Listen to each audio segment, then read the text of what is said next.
야고보는 1장에서 말씀을 들음으로 실천하는 것, 그 믿음에 합당한 삶이 참된 경건임을 훈계하였습니다. 이어서 이어지는 말씀에서는 믿음을 가진 성도는 사람을 외적으로 그리고 그의 조건에 따라 판단하고 대우해서는 안 됨을 말하고 있습니다. 이러한 말을 한 이유는 유대교의 대대적인 박해를 피하여 로마 제국 각지에 흩어져 공동체를 형성한 디아스포라 유대 출신 그리스도인들이 계속된 유대인의 박해 속에서 도시와 부딪히는 문제 속에서 여러 시험에 계속해서 타협하는 삶을 살았기 때문입니다. 그들은 믿음에 합당한 삶이 아니라 실천이 없는 삶을 살아가는 바리새인들과 같이 자신들을 합리화하며 살아갔습니다.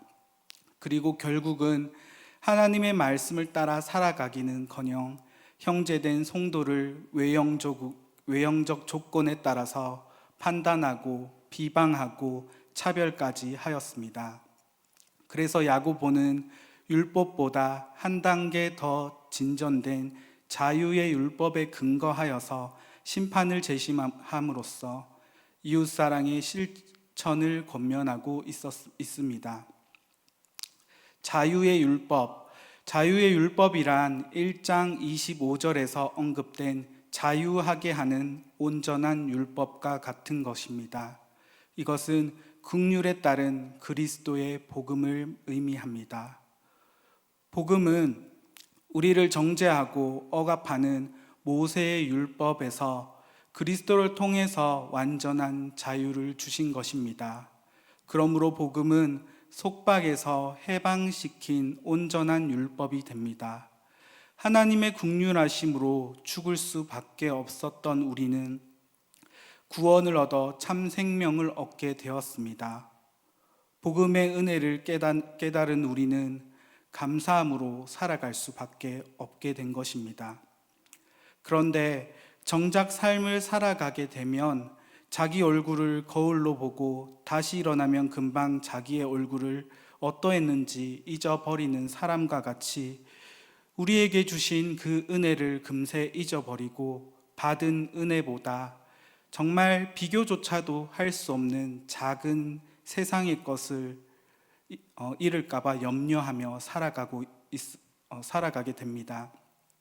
그렇게 주인 없는 말과 같이 우리는 재갈을 물리지 않고 나아간다면 세상을 향해 질주하며 그 삶은 악인의 삶과 다르지 않게 살아가게 될 뿐입니다. 그렇기 때문에 욕심의 싹을 잘라내고 변함없는 축복과 은혜를 주시는 하나님께 우리는 지혜를 구하고 그 말씀을 따라서 살아가야 하는 것입니다. 우리 성도님들은 하나님의 긍휼하심과 은혜를 기억하고 은혜에 보답하기 위한 사랑과 긍휼함을 베푸는 그러한 삶을 살아가길 간절히 소망합니다. 먼저 1절을 보시면 야고보는 예수 그리스도에 대한 믿음을 가졌기 때문에 사람을 차별해서 대하지 말라고 훈계하고 있습니다. 우리 주 예수 그리스도는 모든 사람들을 위해서 구속 사역을 담당하셨습니다. 주의 보혈은 유대인과 부자나 권력자들을 위해서 흘리신 것이 아닙니다. 주님은 이방인이나 가난한 자나 사회에서 소외된 계층이나 모든 사람을 위해 십자가에 오르신 것입니다. 야고보는 십자가의 길을 걸으신 주님을 영광의 주라고 말을 하고 있습니다. 주님은 우리를 위해 낮아지시고 이 땅에서 억압받으시고 모든 자들을 돌보셨습니다. 그리고 그의 죽음과 부활로 구원이 이루어짐으로써 지금은 우리 주님께서는 하나님 우편에 앉아 영광을 취하셨습니다. 야고보는 이러한 십자가의 은혜를, 십자가의 길을 영광이라고 표현한 것입니다. 그렇기 때문에 그 영광을 얻은 우리는 어떠한 삶을 살아가야 합니까? 우리도 이 땅 가운데서 누군가를 판단하고 비난하고 차별하는 삶이 아니라 우리 주님과 같이 낮아지고 겸손한 마음으로 그들을 섬기고 이해하고 또는 용서하며 나아가야 한다라는 것입니다. 물론 2절과 3절의 말씀처럼 우리는 극단적인 차별을 하는 분은 없는 걸로 알고 있습니다. 그럼에도 사람을 외적으로 판단하거나 그것을 통해서 우리의 생각을 주장하고 있진 않은가를 돌아보고 생각해 보아야 합니다. 야고보는 2절과 3절에서 이렇게 말을 합니다. 만일 너희 회당에 금가락지 끼고 아름다운 옷을 입는 사람이 들어오고 또 남루한 옷을 입은 가난한 사람이 들어올 때에 너희가 아름다운 옷을 입은 자를 눈여겨보고 말하되 여기 좋은 자리에 앉으소서 하고 또 가난한 자에게 말하되 너는 거기 서 있든지 내 발등상 아래에 앉으라 하면이라고 말을 합니다. 이처럼 우리 교회 가운데서는 극단적으로 차별하는 사람이 없는 걸로 저는 알고 있고 확신합니다. 그런데 그것보다도 우리가 죄의 경중을 따지는 것이 아니라 하나님 앞에서 모든 인간은 평등한 존재임에도 외적으로 그 모습을 판단하고 그 대우를 다르게 하는 것만으로도 주님의 영광을 욕보이는 행동이 됨을 기억해야 한다는 것입니다. 이를 잘 보여주는 사건이 갈라디아서 2장 12절에서 16절에 등장하는데 바울이 베드로를 책망한 사건으로 알려져 있습니다. 베드로가 안디옥에 머물러서 이방인이었던 안디옥 그리스도인들과 아무런 차이 없이 식사를 하고 있었습니다. 그때 야고보에게서 유대인들이 왔는데 이들이 오자마자 베드로는 이방 그리스도인들과 식사하던 자리를 황급히 떠나 유대인과 함께 하였습니다. 그렇게 베드로의 행동을 보고 다른 유대인들 또한 그 자리를 떠나게 되었고 유대와 이방인 그리스도인들은 구별된 것처럼 나누어서 식사를 하게 됩니다. 이러한 베드로의 행동은 아직까지 모세의 율법에서 자유하지 못한 행위였습니다. 외식하는 행위로 이방 그리스도인들을 차별하는 그러한 행동이었습니다. 성도 여러분, 예수님의 제자였던 베드로조차도 자신이 의도했든지 안 했든지 습관적으로 차별하는 실수를 저질렀습니다. 그래서 바울은 모세의 율법에 매여 있는 베드로를 책망하고 그리스도께서 우리를 위해 죽으심이 헛되이지 않도록 다시 힘쓸 것을 당부하였습니다. 물론 여기서 행함이 아닌 믿음으로 의로워짐을 강조한 것이지만 이것은 초심자인 갈라디아 교인들에게 강조하기 위함이었고 결국에는 이어지는 말씀에서는 믿음으로 의로워졌으며 자유로워졌기 때문에 세속적인 기준에서 누릴 자유를 누리지 말고 서로 종노릇하듯 사랑할 것을 이야기하였습니다. 상황이 다른 것이지 야고보가 말하는 자유의 율법을 따라 서로 사랑하라는 말씀과 전혀 다르지 않는 내용의 말씀입니다. 야고보는 계속해서 흩어진 유대 공동체를 향해서 가난한 자들을 차별하고 멸시해서는 안 된 이유를 계속해서 말하고 있습니다. 세상의 가치와 기준을 볼 때에 가난한 자들은 초라하고 힘이 없고 연약한 사람들입니다. 그렇지만 하나님은 그런 자들까지도 선택하시고 인도하신 분이십니다. 그렇게 하나님께서 우리를 인정하셨음에도 우리는 다시 세상에서 인정받기 위해서 비교하고 나와 다른 사람을 낮추어 보기도 합니다. 이는 구원의 원리와 정반대되는 것이기 때문에 우리는 이것을 일평생의 시험과 시련으로 여기고 받은 은혜와 사랑을 베풀며 살아야 합니다. 여기서 시험이란 하나님이 아닌 세상에 인정받고 세상에서 높아지려 하는 마음입니다. 시련은 반대로 차별과 불리함을 우리가 당했을 때에 실족해서는 안 된다라는 것을 이야기합니다.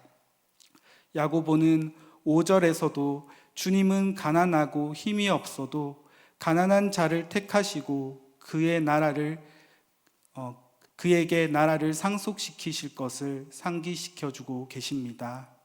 힘이 없고 연약한 자라 할지라도 하나님께서는 그런 자들을 통하여서 하나님께서 역사하시며 그 일들을 주관하십니다. 그만큼 가지지 못했지만 겸손한 마음으로 하나님께 나아갈 때에 비로소 하나님께서 원하시는 일꾼임을 알게 하는 것이기 때문입니다.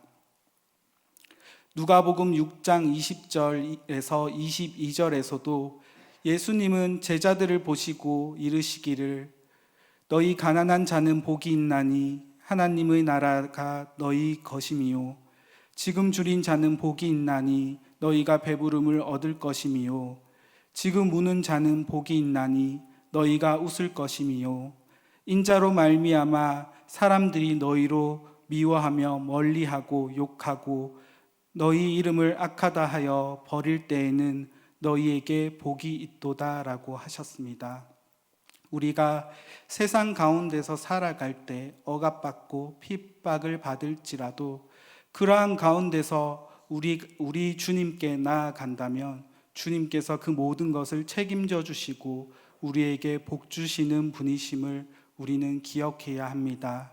이것은 세상에서뿐만 아니라 교회에서도 우리가 억울한 일을 당할 수 있고 또 서운한 일을 당할 수 있음을 적용하고 기억해야 합니다.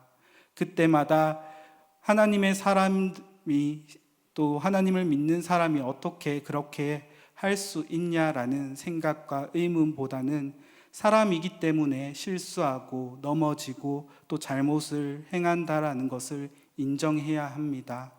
그러나 그러한 마음을 치유해 주시는 분은 우리 주님이시기 때문에 우리 주님을 통해서 우리가 주님께 기도하며 간구할 때에 다시 우리에게 평안을 주시고 우리에게 주신 은혜를 기억하게 하신다는 사실을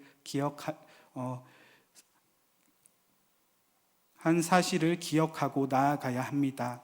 그러한 사실을 알게 하시는 주님께 우리는 감사와 영광을 올려드리는 그러한 삶으로 기쁨의 삶으로 나아갈 수밖에 없게 됩니다. 계속해서 이러한 말씀을 하는 야고보의 교훈을 생각해 보면 그리스도인들은 차별을 당해도 그것에 물들지 아니하고 이겨내고 오로지 주님과 같은 사랑으로서 형제를 살리는 그러한 백성이 돼야 한다라는 사실을 기억하고 나아가시길 바랍니다. 이 말씀은 다른 사람도 아닌 예수님의 동생 야고보가 했기 때문에 저는 더 저에게 와닿는 말씀이 아닌가라고 생각해 보았습니다. 왜냐하면 야고보는 육신의 눈으로 예수님을 판단했던 사람이기 때문입니다. 그도 그럴 것이 자신은 예수님의 동생으로서 예수님의 모든 것을 보고 자랐습니다. 그리고 같은 목수의 아들로서 부유하지도 않았고 우리 표현으로 가방끈이 길지도 않았는데 스스로가 그리스도라 하며 복음을 증거했기 때문입니다. 자신과 같은 환경에서 자란 예수님을 보면서 예수님의 인기에만 관심이 있었지 하나님의 아들이시며 메시아라는 사실을 생각지도 않았던 것입니다. 그런 그가 예수님께서 자신을 내어주신 십자가의 고난과 부활을 보여주시고 또 경험하게 됨으로써 예수님을 그리스도로 믿고 야고보는 새 생명을 얻게 되었습니다. 야고보에게 있어서 이전에 육신의 눈으로 바라본 예수가 성령을 통해서 영광의 주 예수 그리스도가 되신 것입니다.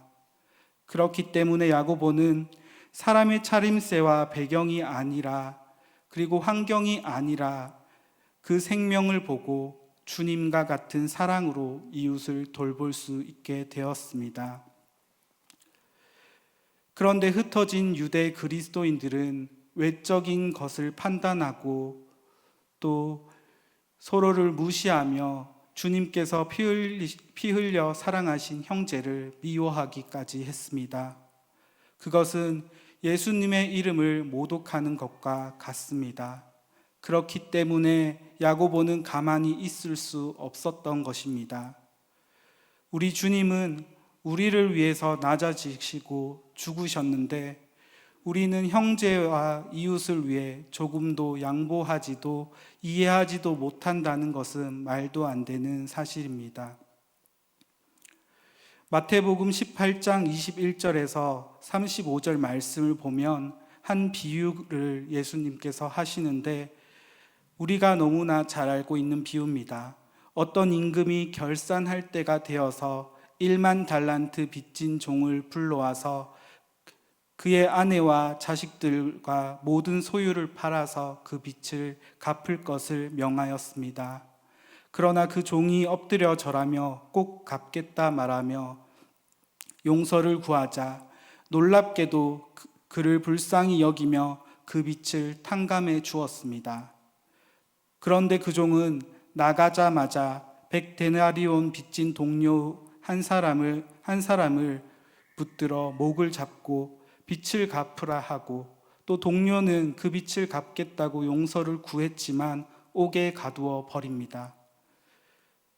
주인은 다시 그 종을 불러서 말하기를 악한 종아, 내가 빌기에 내 빚을 전부 탕감하여 주었거늘 내가 너를 불쌍히 여김과 같이 너도 내 동료를 불쌍히 여김이 마땅하지 아니하냐라고 말씀하였습니다. 빚을 다 갚도록 그들을 그래서 빚을 다 갚도록 그를 옥졸들에게 넘기고 다시 그는 1만 달란트라는 그 비용을 지불할 때까지 계속해서 gat혀 있는 신세가 되었습니다.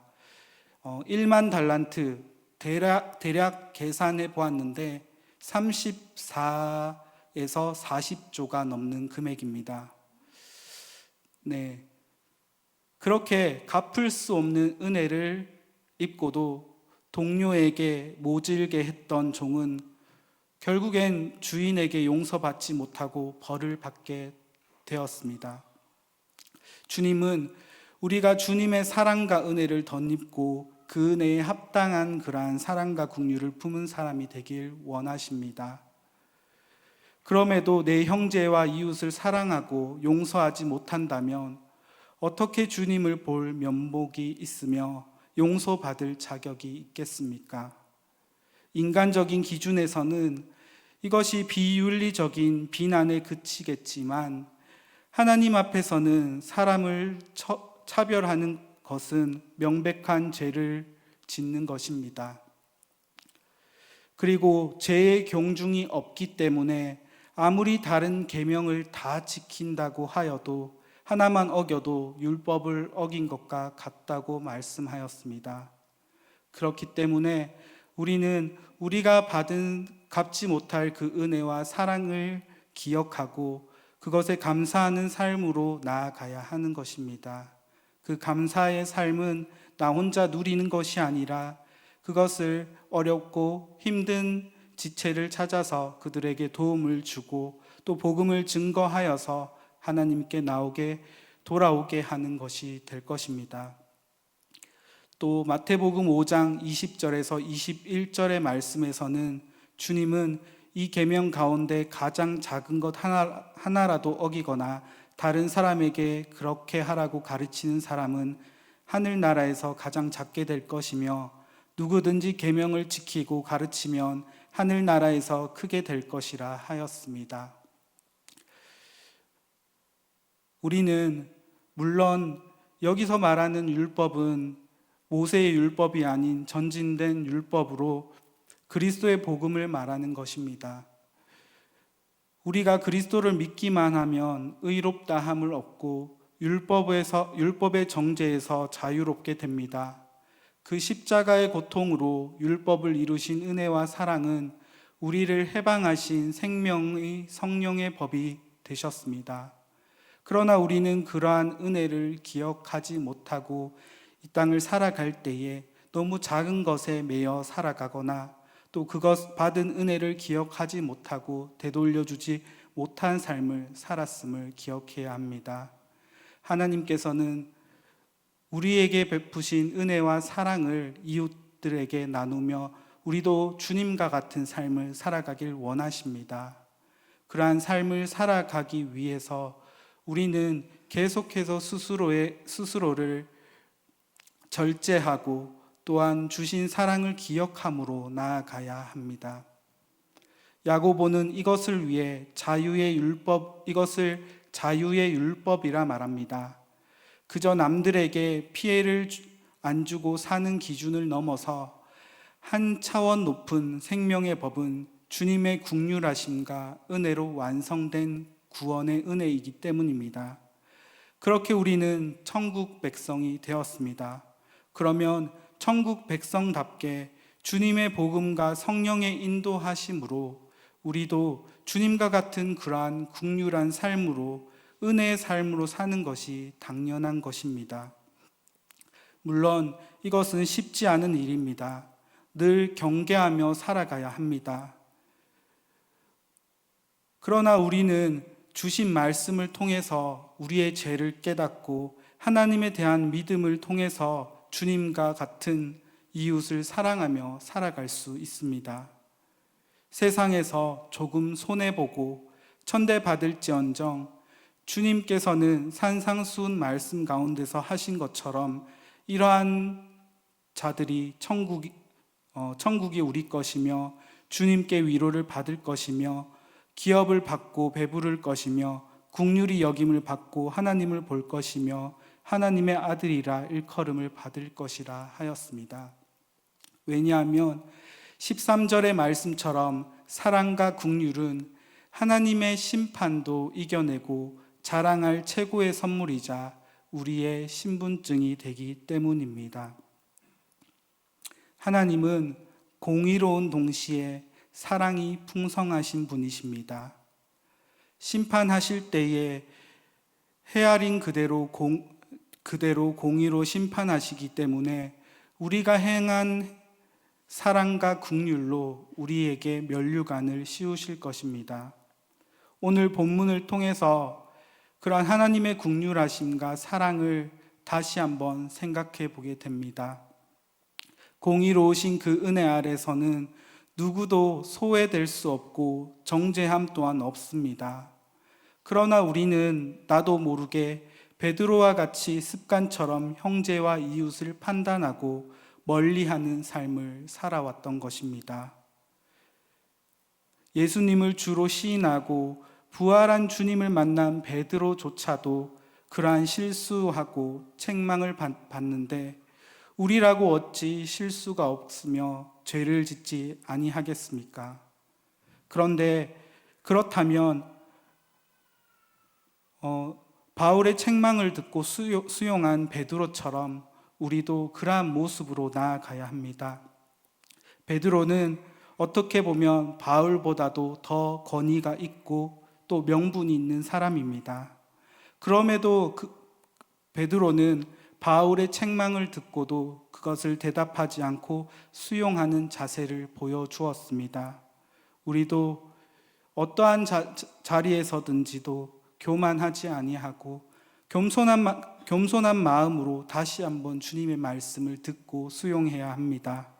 다시는 이러한 죄를 짓지 않도록 그리고 재갈을 물리듯 주의하고 다시 사랑과 긍휼을 베풀며 살아가야 할 것을 반드시 기억하고 또 이것을 지켜나가는 그러한 성도님들 되시길 간절히 소망합니다. 야고보는 흩어진 유대 출신 그리스도인들에게 이러한 회복과 변화가 있기를 바랬을 것입니다. 그러한 바람이 이루어졌는지 아닌지는 우리가 알 수 없지만 그 바람이 우리 교회 가운데 반드시 이루어지길 소망합니다. 이것을 위해서 우리가 가정에서부터 그리고 교회에서부터 그리고 세상에 이르기까지 모든 이웃을 우리의 생각과 지식으로 판단하지 아니하고 또한 우리가 박해를 당하고 조롱을 당하여도 하나님께서 예수님께서 우리를 긍휼히 여기심으로 우리를 위해 십자가에 지심 같이 우리도 낮아지고 겸손하게 그리고 그들을 긍휼한 마음으로 사랑하며 나아가야 할 것입니다. 이러한 소망이 우리 교회 가운데 이루어지며 또 그 일들이 우리 자녀들에게 믿음의 유산으로 남겨지길 간절히 소망합니다.